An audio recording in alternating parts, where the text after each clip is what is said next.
बिस्मिल्लाहिर्रहमानिर्रहीम। आज का जो हमारा टॉपिक है लेक्चर नंबर 8 है हमारा। और आज का जो हमारा टॉपिक है, कल हम डिस्कस कर रहे थे लिम्बिक सिस्टम के बारे में, और उसमें हमने उसके कुछ स्ट्रक्चर को देख लिया था, और हमने हिप्पोकैम्पस जो है उसको भी देखा था। उससे रिलेटेड कुछ डिसऑर्डर जो होते हैं हम उनको आज देखेंगे।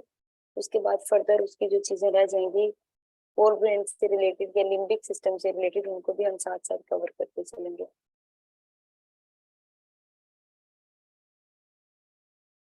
अच्छा जी, हमारा जो टॉपिक हम पढ़ने जा रहे हैं कि ऐसे कौन कौन से डिसऑर्डर्स होते हैं जो कि रिलेट करते हैं हिप्पोकैम्पस के साथ, या उसकी वजह से डिफरेंट टाइप की डिसफंक्शनिंग होती है। अब डिसऑर्डर्स क्या होते हैं? एक, जिस तरह हम नॉर्मल लाइफ में किसी भी डिजीज को या किसी भी बीमारी को हम डिजीज कहते हैं, तो साइकोलॉजी की टर्म में जितनी भी ज़हनी बीमारियां होती हैं उनको डिसऑर्डर कहा जाता है। अब वो कौन कौन सी हो सकती हैं कि किसी भी तरह से अगर ब्रेन डैमेज होता है या कोई भी पार्ट इम्पेयरमेंट आ जाती है उसमें, या प्रॉपर वे में डेवलपमेंट नहीं हो पाती ब्रेन की या उसके कुछ हिस्सों की, तो ये सारी की सारी चीजें एक इंसान को डिफरेंट टाइप के जो डिसऑर्डर हैं या इश्यूज हैं उनकी तरफ ले जाती हैं। अच्छा जी, अब सबसे पहले जिस डिसऑर्डर को हम डिस्कस करेंगे, अल्जाइमर डिजीज। अल्जाइमर डिजीज ये एक मेजर डिजीज है, और ये बेसिकली हमारी जो मेमोरी होती है ना उसके साथ रिलेट करती है कि एक पर्सन जब इस डिसऑर्डर में मुब्तला होता है तो उसको जो चीज़ों को मेमोराइज करने की कैपेबिलिटी है वो नहीं रहती, उसमें डिसफंक्शनिंग आ जाती है, वो चीज़ों को याद नहीं रख पाता। ठीक हो गया। और प्रॉपर वे में अपनी जो फंक्शनिंग होती है वो परफॉर्म नहीं कर पाता। समटाइम लोग अपना नाम भूल जाते हैं, अपने बारे में भूल जाते हैं, और जो मेजर टास्क होते हैं उनके उन चीजों को भूलने लगते हैं। तो एक सीवियर टाइप की जो मेमोरी इम्पेयरमेंट होती है वो होती है अल्जाइमर डिजीज।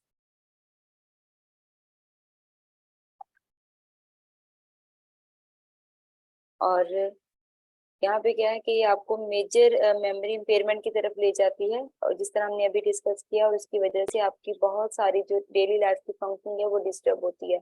वो किस तरह से होती है कि जब आप चीजों को याद नहीं रखते कि डेली लाइफ में आपने कौन कौन से काम करने हैं या आपकी कौन कौन सी एक्टिविटीज हैं, जब आप इन चीजों को याद नहीं रख पाते तो आप प्रॉपर वे में अपनी जितनी भी रिस्पॉन्सिबिलिटीज हैं उनको आप पूरा नहीं कर पाते।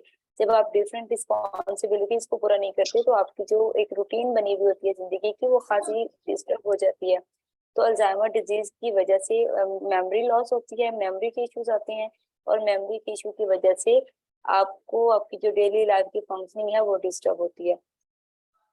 और दूसरी जो डिजीज हिप्पोकैम्पस के डैमेज होने की वजह से हो सकती है उसको हम कहते हैं एमनेजिया। क्योंकि हिप्पोकैम्पस का काम क्या है कि हमारी मेमोरी को फैसिलिटेट करना, या मेमोरी को एक पाथवे प्रोवाइड करना ताकि वो स्टोर हो सके लॉन्ग टर्म के लिए, या ताकि हम उसको रिट्राइव कर सकें या फिर हम उसको रिकॉल कर सकें।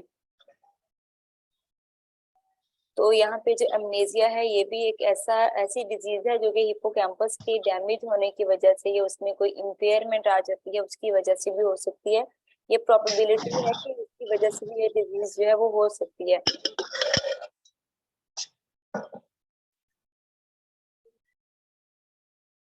अच्छा जी, अमनेजिया में क्या है कि जब हमारी मेमोरी, हिप्पोकैम्पस में कोई ना कोई इशू आता है या इम्पेयरमेंट होती है, तो उसकी वजह से भी अब हमारी जो चीजों को मेमोराइज करने की कैपेबिलिटी है वो खत्म हो जाती है या वो कम हो जाती है। अब जो एमनेजिया है, ये जो डिजीज है, ये भी हमारी मेमोरी के साथ रिलेट करती है, लेकिन इसकी फर्दर दो टाइप्स होती हैं। एक को तो हम कहते हैं एंट्रोग्रेड एमनेजिया, और दूसरी जो टाइप होती है वो रेट्रोग्रेड एमनेजिया होती है। अब आपने इन दोनों को याद किस तरह से करना है कि री का लफ्ज जब हम यूज करते हैं तो उसको हम रिवर्स के मायनों में ले जाते हैं। समझने के लिए मैं सिर्फ कह रही हूँ, जबकि री का मतलब रिवर्स नहीं होता। सिर्फ आपने इसकी एक कॉग्निटिव मैप बनाना है ताकि आप इसको याद रख सको। अब एमनेजिया क्या है कि आपकी ऐसी डिजीज जिसमें आप चीजों को मेमोराइज नहीं कर पाते, आपकी जो मेमोरी इम्पेयरमेंट होती है, ठीक है, ये डिजीज होती है जिसको हम एमनेजिया कहते हैं। अब इसकी फर्दर कितनी टाइप्स होती हैं? दो टाइप्स होती हैं। एक को हम कहते हैं एंट्रोग्रेड एमनेजिया, और दूसरे को हम कहते हैं रिट्रोग्रेड एमनेजिया। अब रीड को आप एसोसिएट कर लें रिवर्स के साथ, कि आप पीछे की तरफ जो चीजें होती हैं, यानी कि जब डिसऑर्डर होता है एक पर्सन को एमनेजिया, तो उससे पहले की या कोई भी ब्रेन इंजरी होती है या हिपोकैम्पस डैमेज होता है या किसी भी वजह से उसको, उसके बाद उससे पहले की जो मेमोरी होती है ना, जिस वक्त कोई इंसिडेंट हुआ उसके साथ, उससे पहले की जो मेमोरी होती है, यानी कि चीजों को रिवर्स करने की कैपेबिलिटी उसकी वो खत्म हो जाती है। अगर आप इसको ये रिवर्स करने का मतलब इसका यहाँ पे है नहीं, लेकिन यहाँ पे मैं इसको इस तरह से एसोसिएट कर रही हूँ ताकि आपको चीजों को मेमोराइज करने में आसानी हो, आप उसको अच्छे तरीके से इनकोड कर सको। अब रेट्रोग्रेड को आप रिवर्स के मायनों में ले लो और एंट्रोग्रेड को आप आफ्टर के मायनों में ले लो, सिर्फ समझने के लिए। अब रेट्रोग्रेड में कि जब भी कोई भी इंसिडेंट हुआ या कोई भी हादसा हुआ या उसकी वजह से जब कोई भी डैमेज होता है कोई पार्ट, तो उसकी जो बाद की मेमोरी, पहले की मेमोरी होती है रिवर्स में, रिट्रोग्रेड एमनेजिया में, तो वो पर्सन उसको याद नहीं रख पाता। लाइक उससे पहले जो जो चीजें उसकी जिंदगी में हुई वो सारी चीजें उसको भूल जाती हैं। और एंट्रोग्रेड एमनेजिया में क्या है कि एंट्रोग्रेड एमनेजिया में कि जैसे कोई इंसिडेंट हुआ उसके साथ या कोई अटैक हुआ या कोई हादसा हुआ या कोई स्वेयर इंजरी हुई, तो उसकी वजह से जो ब्रेन का पार्ट डैमेज हुआ तो उसकी वजह से जो याददाश्त होती हैं उस इवेंट के बाद की चीजें वो डिस्टर्ब होने लगती हैं, कि वो चीजें उसको याद नहीं रहती। अभी वो किसी इंसान से मिला है तो उसको याद नहीं होगा या याद नहीं रहेगा कि मैं अभी अभी किसी से मिला हूँ या ये पर्सन मुझसे मिल के गया है या इसने मुझसे बात की है। इवन वो खाना खाते हैं तो वो भी भूल जाते हैं, यानी कि जब चोट लगी है तो उसके बाद की जो छोटी छोटी चीजें होती हैं तो वो उनको कुछ टाइम के लिए याद रहती हैं, लेकिन वो भूल जाते हैं कि लॉन्ग टाइम के लिए, या उसको याद नहीं रख पाते। तो ये एमनेजिया की चांसेस भी होते हैं हिपोकैम्पस के डैमेज होने से। एमनेजिया बेसिकली क्या है, मेमोरी से रिलेट करती है। इसकी कितनी टाइप्स होती हैं? दो टाइप्स होती हैं, रिट्रोग्रेड एमनेजिया भी होती है और एक होती है एंट्रोग्रेड एमनेजिया। इन दोनों को हमने डिस्कस कर लिया। मैम ये प्लीज अब रिट्रोग्रेड को रिवाइज करना। रिट्रोग्रेड का मतलब है कि रिवर्स, मतलब ये नहीं है, मैं आपको सिर्फ कॉन्सेप्ट के लिए बता रही हूँ। रिट्रोग्रेड का मतलब ये होता है कि आप उस इवेंट से पहले की जो चीजें हैं वो आप याद नहीं रख पाते। कि जैसे ही आपका ब्रेन का पार्ट डैमेज होता है या आपकी मेमोरी में स्वेयर इम्पेयरमेंट आती है, उसके कॉजेज डिफरेंट हो सकते हैं, लेकिन जब आपको अमनेजिया हो गया तो अमनेजिया के बाद दो टाइप्स का अमनेजिया है। तो या तो आप पहले की चीजें याद नहीं रख पाएंगे, अगर आपको पहले की चीजें याद नहीं है तो इसका मतलब है कि आप एक इंसान रिट्रोग्रेड अमनेजिया की तरफ लीड कर चुका है, कि उस इवेंट से पहले या उस इंसिडेंट से पहले, उस हादसे से पहले, उस ट्रॉमेटिक इवेंट से पहले की जो चीजें होंगी होंगी वो उसको याद नहीं होंगी। रिट्रोग्रेड एमनेजिया में आप इसको इनकोड इस तरह से कर सकते हो कि इन एबिलिटी होती है चीजों को रिवर्स करने की। ठीक है, आफ्टर एंट्रोग्रेड को आप इस तरह से इनकोड कर सकते हो कि इसकी आफ्टर द इवेंट या आफ्टर द इंसिडेंट या आफ्टर द ट्रॉमेटिक इवेंट एक पर्सन को वो चीजों को मेमोराइज नहीं रख पाता। अब रिट्रोग्रेड एमनेजिया में क्या है, पहले की, और एंट्रोग्रेड में उस हादसे के बाद की चीजें उसको याद नहीं रहती। क्लियर हो गया? जी मैम जी। ठीक है, यहाँ पे एंट्रोग्रेड के बारे में बात की गई है, लेकिन मैं आपको इसके साथ जो टर्म एसोसिएट कर रही है तो वो साथ साथ क्लियर करती जाती हूँ। ठीक है जी, अब आ जाते हैं टॉपिक की तरफ कि जो हिपोकैम्पस के डैमेज होने की वजह से ये एक इंसान की जो चीजों को रिकॉल करने की कैपेबिलिटी है उस पर भी इम्पैक्ट डालती है। अब जो हमारी मेमोरी होती है वो डिफरेंट टाइप्स की मेमोरीज होती हैं हमारी।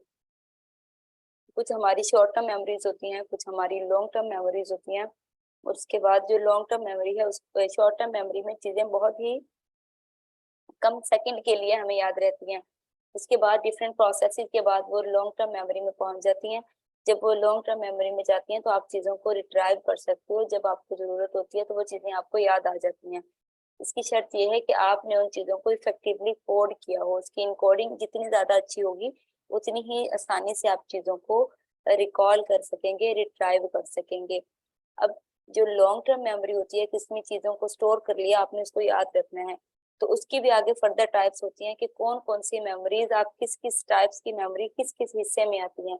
तो उसका एक हिस्सा होता है जिसको हम एक टाइप होती है जिसको हम कहते हैं एक्सप्लिसिट मेमोरी। अब एक्सप्लिसिट मेमोरी में यूजुअली ऐसी चीजें जो फैक्ट एंड फिगर के साथ रिलेट करती हैं। अब आपका नाम क्या है, डेट क्या है, कुछ स्पेसिफिक इवेंट हुए थे, यानी कि जर्नल जो टर्म्स होती हैं, जो जर्नल इवेंट हुए होते हैं कि पाकिस्तान कब बना था, या फिर जंगे आज़ादी जो है कब लड़ेगी, ये जनरल इवेंट है, ठीक है। और जो किसी भी कंट्री का कह लें कि करंट जो प्राइम मिनिस्टर है वो कौन सा है या प्रेसिडेंट कौन सा है, तो ये जो जनरल इंफॉर्मेशन है तो इसमें आ जाती है एक्सप्लिसिट मेमोरी में। वो कहते हैं कि जब ये हिपोकैम्पस डैमेज होता है तो उसकी इम्पैक्ट डलता है एक बंदे की जो एक्सप्लिसिट मेमोरी होती है, जो जनरल इवेंट के बारे में या जो एक जनरल मेमोरी होती है, उसमें उसका अपना नाम भी हो सकता है, वो भी उसको भूलने लगता है। कुछ स्पेसिफिक डेट्स होती हैं, फॉर एग्जाम्पल के जो कॉमन लोगों को याद है कि हम मेजर चीजें जो हमारी अपनी लाइफ से रिलेटेड बहुत सारी ऐसी इवेंट्स होते हैं या बहुत सारी ऐसी इम्पोर्टेंट चीजें होती हैं जो हमने याद रखना होती हैं। किसी का डेट ऑफ बर्थ है, किसी की एनिवर्सरी है, इस टाइप की डिफरेंट चीजें होती हैं जो हम याद रखते हैं। तो उसकी जब हिपोकैम्पस डैमेज होता है तो ये एक्सप्लिसिट मेमोरी पे भी इफेक्ट डालता है, ठीक है। उसके साथ साथ चीजों को मेमोराइज करने की कैपेबिलिटी खत्म होती है। तो जब मेमोराइज करने की कैपेबिलिटी खत्म हो जाती है तो उसमें डायरेक्ट ये ले जाती है एंट्रोग्रेड एमनेजिया की तरफ, ठीक हो गया। अब एंट्रोग्रेड एमनेजिया क्या है कि आफ्टर द इवेंट आपको चीजें याद नहीं रहती। लेकिन जब एमनेजिया होता है तो ये दो टाइप का होता है, हम पहले भी जिक्र कर चुके हैं। इसके डिफरेंट कॉजेज हो सकती हैं, इसके इन्वायरमेंटल फैक्टर भी हो सकते हैं, ब्रेन का कोई पार्ट डैमेज होना भी हो सकता है, कोई ट्रॉमेटिक इवेंट, डिफरेंट टाइप के इसके कॉजेज हो सकती हैं। लेकिन यहाँ पे बात की जा रही है सिर्फ एंट्रोग्रेड एमनेजिया की। और रिट्रोग्रेड एमनेजिया को मैंने इसलिए एक्सप्लेन किया क्योंकि वो इस टर्म के साथ रिलेट करता है। उसके बाद एपिलेप्सी। एपिलेप्सी का नाम आपने सुना होगा, जिसको हम आमतौर पर मिर्गी का दौरा पड़ना कहते हैं। एपिलेप्सी और कन्वर्जन ये दो चीजें हैं। एपिलेप्सी जो है ये एक न्यूरोलॉजिकल डिसऑर्डर है, ठीक है। और जो कन्वर्जन है ये एक साइकोलॉजिकल डिसऑर्डर है। कन्वर्जन बिल्कुल इससे सिमिलर तो होता है लेकिन कुछ तरह से इससे डिफरेंट होता है, उसको भी हम डिस्कस करेंगे ताकि आप इसको गुड मूड ना कर दें। अच्छा जी, इस टॉपिक पे रिसर्चेस की गई और कुछ रिसर्चर जो है वो ये कहते हैं कि हिपोकैम्पस के डैमेज होने की वजह से जो है एपिलेप्सी की तरफ आप लीड कर सकते हैं। कुछ रिसर्चर ये कहते हैं कि एपिलेप्सी आपको हो सकती है, जब एक पर्सन को एपिलेप्सी हो सकती है जब वो हिपोकैम्पस का कोई पार्ट डैमेज होता है, ठीक है। और जबकि जो वो हैं साइंटिस्ट हैं, वो अभी उन्होंने इस बात को लेके वो श्योर नहीं है, अभी तक वो अनश्योर हैं कि हो सकता है, मतलब पॉसिबिलिटी है भी और नहीं भी है कि हिपोकैम्पस के डैमेज होने की वजह से जो सीजर्स होते हैं यानी कि मिर्गी के दौरे होते हैं या कोई भी सीजर होते हैं वो हो सकते हैं, एक पर्सन एक्सपीरियंस कर सकता है। तो जो साइंटिस्ट हैं वो इस बात को लेके श्योर नहीं है। लेकिन कुछ रिसर्चर जो हैं वो इस बात को कहते हैं कि हिपोकैम्पस के डैमेज होने की वजह से आप जो है वो एपिलेप्सी की तरफ जा सकते हो, ठीक है। ये दो डिफरेंट चीजें हैं। रिसर्चर जो कह रही हैं वो भी हमने डिस्कस कर लिया और जो साइंटिस्ट कह रहे हैं हमने उनको भी डिस्कस कर लिया। अब एपिलेप्सी क्या है? एपिलेप्सी एक न्यूरोलॉजिकल डिजीज है जिसमें एक पर्सन को जब भी सीजर की हालत में होता है तो उस वक्त उसके डिफरेंट टाइप की इसकी सिवियरिटी होती है। सम टाइम वो अ, खड़ा होता है तो वो अचानक से गिर जाता है, तो वो उसके अलग टाइप्स हैं। सम टाइम उसके पोस्चर जो है वो बहुत ज्यादा रिजिड हो जाते हैं, ये उसके अलग टाइप है। लेकिन एक इसकी मेजर टाइप है जिसको हम आमतौर पर एपिलेप्सी ही कंसीडर करते हैं।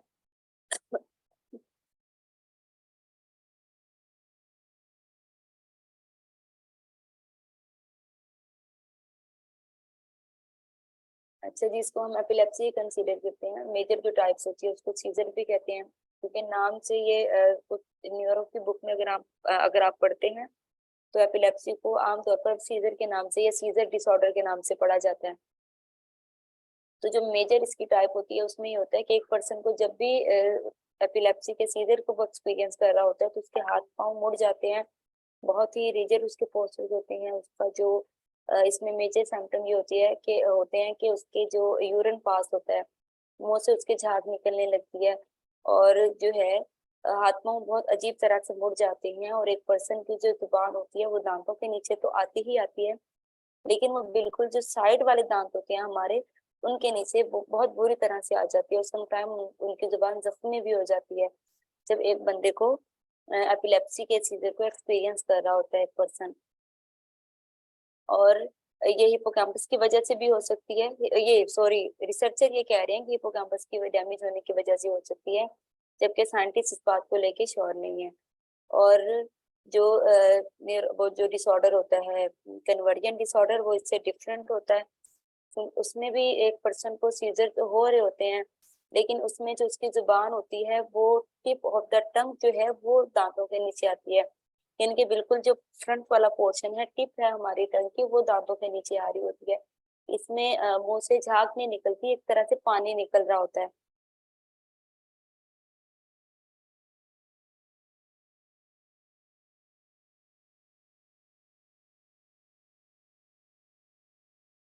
इसमें झाग नहीं निकलती, एक पर्सन के मुंह से एक तरह से पानी निकल रहा होता है।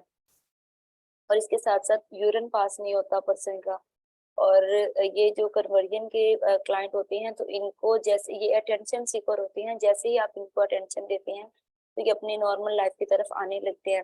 लेकिन ऐसा नहीं है कि हम ये नहीं कह सकते कि ये ड्रामा कर रहे हैं या ये बहाने कर रहे हैं या ये सारी ऐसे ही कर रहे हैं। वो चीजें अनकॉन्शियसली कर रहे होते हैं, वो जानबूझ के नहीं कर रहे होते।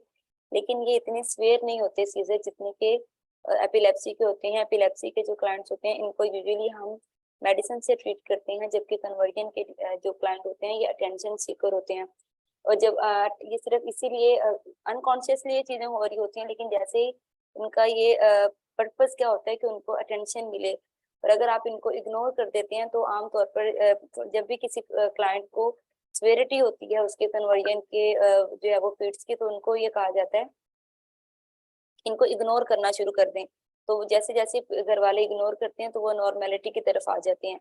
लेकिन वो सारी की सारी चीजें अनकॉन्शियसली कर रहे होते हैं, लेकिन अटेंशन को सीख करने के लिए अटेंशन सीकर होते हैं, तो इसलिए वो इस तरह का बिहेवियर शो कर रहे होते हैं। ये टॉपिक इससे थोड़ा हटके है यहाँ पे। मैम जी। ये जी जी मैम जी, जैसे आपने बताया कि ये जुबान इनके दांतों के नीचे आ जाती है या इनके हाथ पाँव मुड़ जाते हैं। इसके अलावा ये अपने रंग भी चेंज कर देते हैं, जैसे किसी इंसान का रंग एकदम से नीला हो जाना, ये भी इसकी सिम्पटम्स में आता है। जब वो आंखें भी मुड़ जाती हैं, इस तरह के सिम्टम्स, तो ये फिजियोलॉजिकल सिम्टम्स है ना, ये चीजें भी होती हैं साथ साथ, और सम टाइम नहीं भी होती। लेकिन मेजर चीजें ये, और जो एक ही टाइप का ये वो नहीं होता कि हम ये नहीं कह सकते कि एक बंदे को अगर एपिलेप्सी है तो वो एक ही टाइप के सीजर्स होंगे। अभी मैंने जिक्र किया कि वो डिफरेंट टाइप के होते हैं। एकदम से तो ये भी होता है कि एक पर्सन खड़ा है, वो एकदम से उसके हाथ पांव पहले अकड़ते हैं कुछ टाइम के लिए, और उसके बाद बहुत ही रिजिड टाइप के पोस्टर्स होते हैं और वो गिर जाता है, धड़म से जमीन पे गिर जाता है। और सम टाइम ये 15-20 मिनट के बाद ये नॉर्मल होते हैं। और ये हाथ पांव मुड़ने के साथ साथ ये जो कलर थोड़ा पीला हो जाता है, जैसे आंखें उसकी एकदम स्ट्रक हो जाती हैं, तो ये चीजें भी देखने में मिलती हैं। लेकिन जो मेजर चीजें हैं जो मैंने जिक्र किया वो वही चीजें हैं मेजर। मैम जी, क्या एपिलेप्सी में डेथ हो सकती है इंसान की ऑन द स्पॉट? नहीं, ऐसा यूजुअली नहीं होता, क्योंकि वो कुछ टाइम में ठीक हो जाते हैं, लेकिन जैसे जैसे सिवियरिटी होती है तो ये डिसऑर्डर डेथ की तरफ लीड कर जाता है।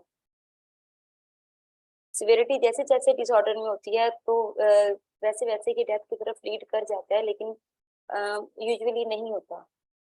हो सकता है लेकिन यूजुअली नहीं होता ये।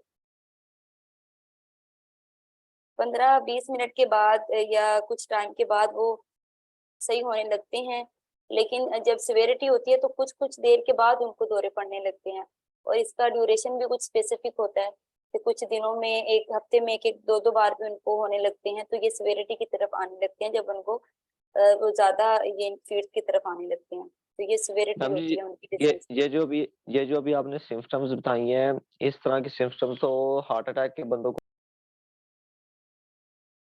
अच्छा जी, उसके बाद हम आते हैं स्किज़ोफ्रेनिया की तरफ। स्किज़ोफ्रेनिया में ये होता है, स्किज़ोफ्रेनिया क्या है कि ये एक साइकोटिक डिसऑर्डर है। अच्छा, दो तरह के डिसऑर्डर्स होते हैं, एक होते हैं साइकोटिक और दूसरे होते हैं न्यूरोटिक।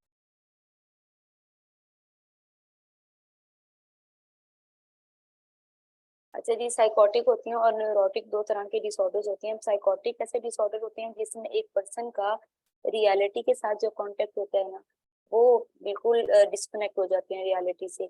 और जो न्यूरोटिक डिसऑर्डर होते हैं उसमें रियलिटी की डिसफंक्शनिंग तो होती है उनकी, कुछ ना कुछ इम्पेयरमेंट तो आ जाती है उनकी लाइफ में, लेकिन रियलिटी के साथ जो उनका कॉन्टेक्ट होता है या कंटेंट होता है वो डिस्टर्ब नहीं होता, रियलिटी के साथ वो एंगेज रहते हैं न्यूरोटिक डिसऑर्डर में। जबकि साइकोटिक डिसऑर्डर वाले जो होते हैं वो रियलिटी के साथ उनका वो नहीं रहता, क्योंकि साइकोटिक डिसऑर्डर में कौन कौन सी चीजें देखने को मिलती हैं। आपको डिल्यूजन्स देखने को मिलती हैं, आपको हेलुसिनेशंस आपको एक्सपीरियंस करते हैं,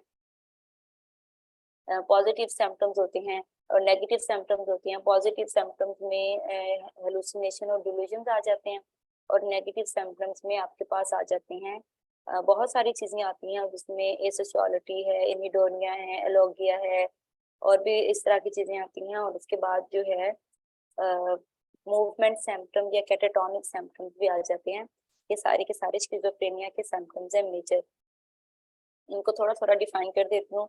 स्किज़ोफ्रेनिया जो है ये एक ऐसा साइकोलॉजिकल डिसऑर्डर है जो कि अगर हम इनको देखा जाए तो ये कम्प्लीटली क्योरेबल नहीं होता। एक पर्सन मेडिसिन पे रिलाई करता है थ्रू आउट द लाइफ, और अगर मेडिसिन के थ्रू मेडिसिन की वजह से उसकी जिंदगी को नॉर्मेलिटी की तरफ किसी हद तक तो लाया जा सकता है, लेकिन हम ये नहीं कह सकते कि उसको प्रॉपरली वो ट्रीटमेंट उसका प्रॉपरली ये क्योरेबल है, या प्रॉपरली वो एक बार ट्रीटमेंट कराता है तो वो ठीक हो जाता है, उसके बाद उसको दवाइयों की जरूरत नहीं रहती। उसको पूरी जिंदगी जो है वो दवाइयों पे गुजारनी पड़ती है, और साथ साथ इसकी थेरेपीज भी जो है वो चलती रहती हैं, ताकि वो इम्पेयर उसकी तरफ आ सके। लेकिन आप इसको सिर्फ थेरेपिस्ट से ट्रीट नहीं कर सकते, टोटली ये जो है वो साइकोटिक है, तो उसको मेडिसिन की भी जरूरत होती है।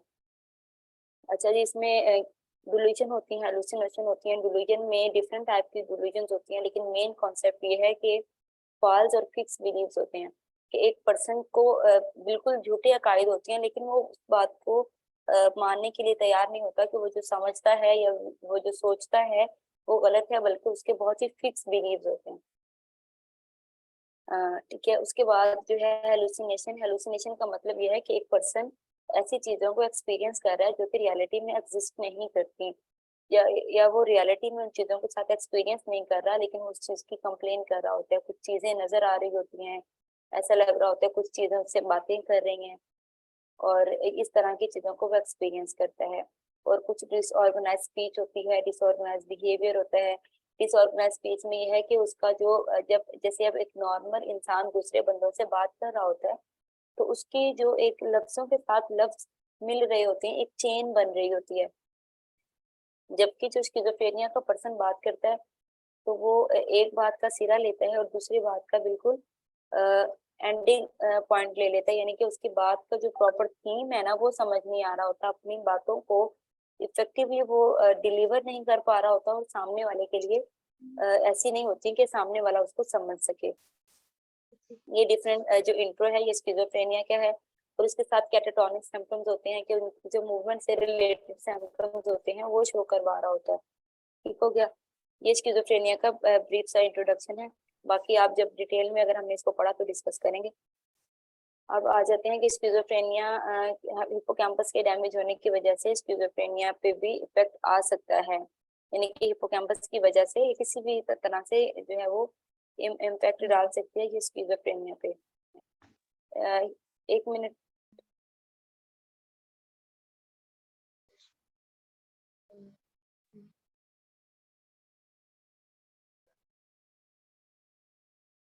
अच्छा जी, और स्किज़ोफ्रेनिया हम बात कर रहे थे स्किज़ोफ्रेनिया के बारे में, कि स्किज़ोफ्रेनिया भी हो सकती है जब हिप्पोकैम्पस का कोई हिस्सा डैमेज होता है, तो वो आपको स्किज़ोफ्रेनिया की तरफ भी लीड कर सकता है। ये सारी की सारी चीजें जो है वो प्रोबेबिलिटी है इसकी।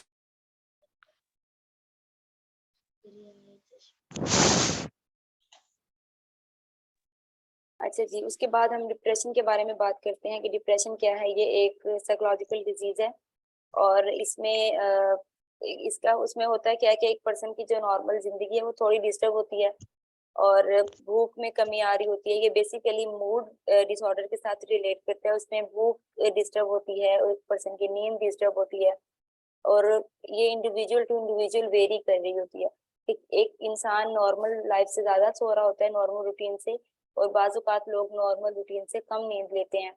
और खाने पीने की रूटीन इस तरह से डिस्टर्ब होती है कि नॉर्मल जो रूटीन होती है उससे ज्यादा कुछ लोगों को भूख लगती है, और कुछ लोगों को नॉर्मल से कम लगती है। इरिटेटिंग बिहेवियर होता है, अटेंशन नहीं दे पाते किसी चीज पे, और उनकी जो अटेंशन है वो इजीली डाइवर्ट हो रही होती है।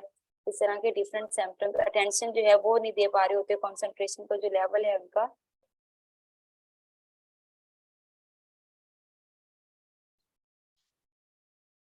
जो उनका कंसंट्रेशन का जो लेवल होता है वो बहुत ज्यादा डिस्टर्ब हो रहा होता है। तो ये चीजें होती हैं, इसकी ये डिप्रेशन में पाई जाती हैं।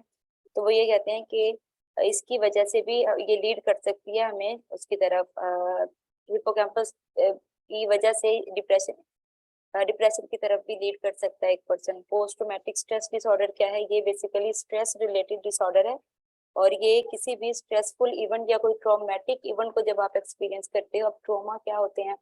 ऐसा कोई भी आपकी जिंदगी का हादसा, ये डिफरेंट होते हैं। किसी अपने की डेथ होती है, या कोई अर्थक्वेक है, यानी कि नेचुरल डिजास्टर भी हो सकते हैं, किसी लव वन की डेथ भी हो सकती है, सेक्सुअल अब्यूज भी हो सकता है कि इस तरह से कोई भी इंसान के साथ कोई हादसा पेश आया हो, तो उसकी वजह से वो उसको गहरा सदमा पहुंचा हो उसके जहन पे। तो ये डिसऑर्डर तब होता है। और इस डिसऑर्डर में इसका ये होता है कि एक पर्सन जो है वो बार बार उस चीजों को फ्यूचर के बारे में सोच सोच के डर रहा होता है कि वो चीजें उसके साथ दोबारा भी हो सकती हैं, या वो चीजें उनको प्रेजेंट में परसीव कर रहा होता है कि ये चीजें प्रेजेंट में हो रही हैं। तो ये उसके बिहेवियर को अब नॉर्मेलिटी की तरफ ले जाते हैं, यानी कि अग्रेसिव बिहेवियर होता है उनका, कि वो चीजों को प्रॉपरली वो नहीं कर पा रहा होता है। डिफरेंट सिम्टम्स होते हैं इसके पोस्ट ट्रॉमेटिक स्ट्रेस डिसऑर्डर के, और आमतौर पर यही होता है कि वो चीजों को लेकर डर रहा होता है कि वो जो चीजें दोबारा भी हो सकती हैं उसकी जिंदगी में। और जो है वो समटाइम फ्लैशबैक आ रही होती हैं उनको इस चीज के बारे में, कि वो जो भी उसने एक्सपीरियंस किया तो वो दोबारा उस हादसे से गुजरेगा या गुजर सकता है, तो उस चीज के बारे में वो बहुत ज्यादा fearful होता है। अच्छा जी, इसकी वजह से, हिप्पोकैम्पस की वजह से उसकी तरफ भी ये लीड कर सकती है, क्योंकि ये उस पर भी जो है वो इफेक्ट डाल रही होती है। अब हम इसके कौन कौन से फंक्शन कौन कौन से परफॉर्म कर रहा होता है जो हमारा ब्रेन का पार्ट होता है हिप्पोकैम्पस। तो हमने बात किया कि जैसे ही कि जो न्यू मेमोरीज जो हमारी बिल्टअप हो रही होती हैं, इन न्यू मेमोरी की इसके लिए न्यू मेमोरी को फैसिलिटेट करना है, यानी कि इसका काम होता है। जिस तरह हमने बात की कि हिप्पोकैम्पस एक्सपेरिमेंट हुआ था कि हिप्पोकैम्पस के डैमेज होने की वजह से जो प्रीवियस मेमोरी है वो जो है वो खत्म नहीं होती। तो इसका मतलब ये है क्या है कि ये न्यू मेमोरीज जो है उनको बिल्टअप करने में, कंसोलिडेशन में रोल प्ले कर रहा होता है, उनको बिल्टअप करने में जो है वो रोल प्ले कर रहा होता है।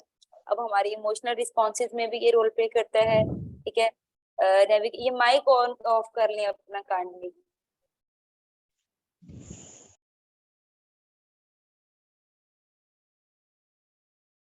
अच्छा जी, आज का अगला टॉपिक जो है हमारा वो है डायंसेफ्लोन।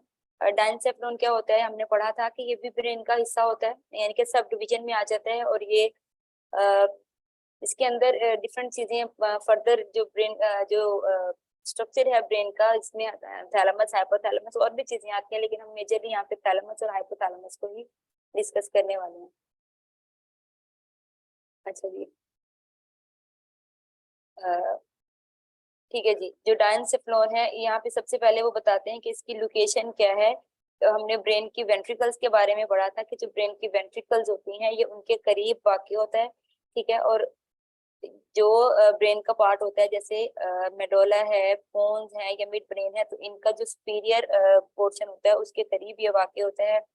और जो एक फाइबर है, एक या एक ट्यूब है जो कि दोनों हेमिस्फीयर को मिला रही होती है, जिसको हम कॉर्पस कैलोसम कहते हैं, ये उसके साथ भी रिलेट करता है, जो कि ये रिलेट करती है सेरिब्रल कॉर्टेक्स के साथ। यानी कि जो हमने इनको पहले भी डिस्कस किया था कि जो सेरिब्रल कॉर्टेक्स है ये एक लेयर होती है, इसके साथ कुछ हमारी जो लोब्स होती हैं वो एसोसिएटेड होती हैं। जो कॉर्पस कैलोसम जो है, कॉर्पस कैलोसम ये रिलेट करता है हेमिस्फेयर के साथ। जो हेमिस्फेयर होती है ये जो सेरेब्रम ब्रेन का हिस्सा होता है, ब्रेन फोर ब्रेन का, उसके साथ ये फर्दर उसका पार्ट है।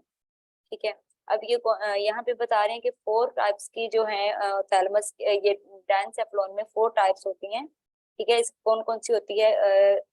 एपिथैलेमस है, थैलेमस है, सब थैलेमस और हाइपोथैलेमस है, लेकिन हम यहाँ पे सिर्फ थैलेमस एंड हाइपोथैलेमस को डिस्कस करने वाले हैं।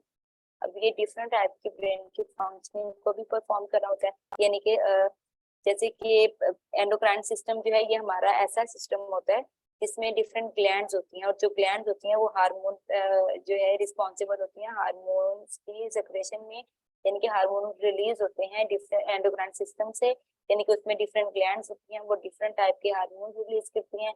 और उसमें हमारे कुछ ग्रोथ के हार्मोन्स होते हैं, कुछ स्ट्रेस से रिलेटेड होते हैं, कुछ डिफरेंट टाइप के हार्मोन्स होते हैं, कुछ जेंडर स्पेसिफाई होते हैं। तो उन सब के साथ डील कर रहा होता है हाइपोथैलेमस, यानी कि कोऑर्डिनेशन बना रहा होता है एंडोक्राइन सिस्टम की। यानी कि इसमें क्या होते हैं, डिफरेंट हार्मोन्स होते हैं, डिफरेंट ग्लैंड्स होते हैं, और ग्लैंड्स जो है वो रिस्पॉन्सिबल होते हैं हार्मोन को रिलीज करने के। और इसके साथ साथ जो सेंसरी इंफॉर्मेशन होती है उन पे भी रिले कर रहे होते हैं। अब सेंसेशन के थ्रू इंफॉर्मेशन आती है, और उसके बाद मोटर सिग्नल के थ्रू हम उनको प्रोसेस करते हैं। तो ये सारी की सारी चीजों को परफॉर्म कर रहा होता है थैलेमस, परफॉर्म कर रहा होता है। और उसके साथ साथ ये मेजर पार्ट किसका है, ये डायंसेफ्लॉन का पार्ट है। तो अब यहाँ पे हम ओवरऑल कर रहे हैं कि ये सारी की सारी चीजें डायंसेफ्लॉन में हो रही होती हैं। उसके साथ साथ जो हमारी सर्केडियन रिदम, यानी कि जो हमारी स्लीप साइकिल है, उसको डील करना या उसको मैनेज करना, उसको मेंटेन रखना, ये सारा का सारा डायंसेफ्लॉन के पोर्शन में हो रहा होता है। अब थैलेमस क्या है, इसको हम देख लेते हैं कि इसका स्ट्रक्चर कैसा होता है। थैलेमस का जो स्ट्रक्चर होता है, जिस तरह एक अंडा होता है ना, उस तरह का इसका स्ट्रक्चर होता है, और ब्रेन के बिल्कुल मिड में वाक़ होता है। ठीक हो गया।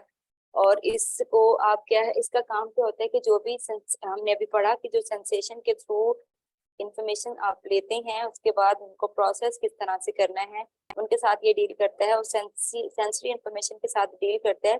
लेकिन सेंसरी इंफॉर्मेशन में आपकी कौन कौन सी इंफॉर्मेशन आती है, आपकी हियरिंग होती है, टेस्ट, स्मेल के साथ, सॉरी, ये डील नहीं करता।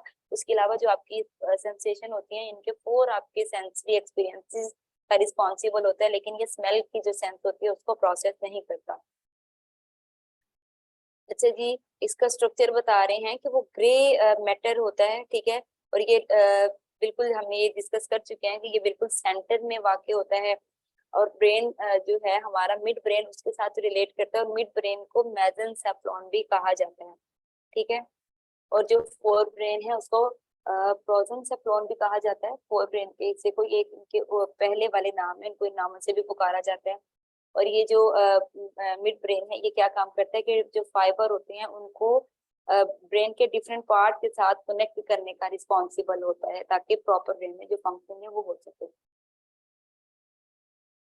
हम डिस्कस कर रहे थे कि ये जो हाइपोथैलेमस है किन किन चीजों का रिस्पॉन्सिबल होता है। सेंसरी इंफॉर्मेशन का रिस्पॉन्सिबल होता है, और मोटर फंक्शन को रेगुलेट करने का रिस्पॉन्सिबल होता है। हमारी मूवमेंट से रिलेटेड जो है ये फंक्शन परफॉर्म कर रहा होता है। और इसके साथ साथ मेजर फंक्शन कौन कौन सी कर रहा होता है कि जितनी भी इंफॉर्मेशन आ रही होती है उनको इंटरप्रेट करना इसका काम होता है। और मेजर चीजें कौन सी होती हैं, स्लीप है, यानी कि जो हमारा सर्केडियन रिदम है उसमें हमारी स्लीप है, या हमारी जागने की स्टेट है, वेकफुलनेस की स्टेज है, उसको देखना, कॉन्शियसनेस के लेवल को मेंटेन रखना। और कहीं ना कहीं मेमोरी और वर्क लर्निंग में भी ये अपना रोल प्ले कर रहा है। यहाँ तक किसी का कोई क्वेश्चन है तो काइंडली कर लें।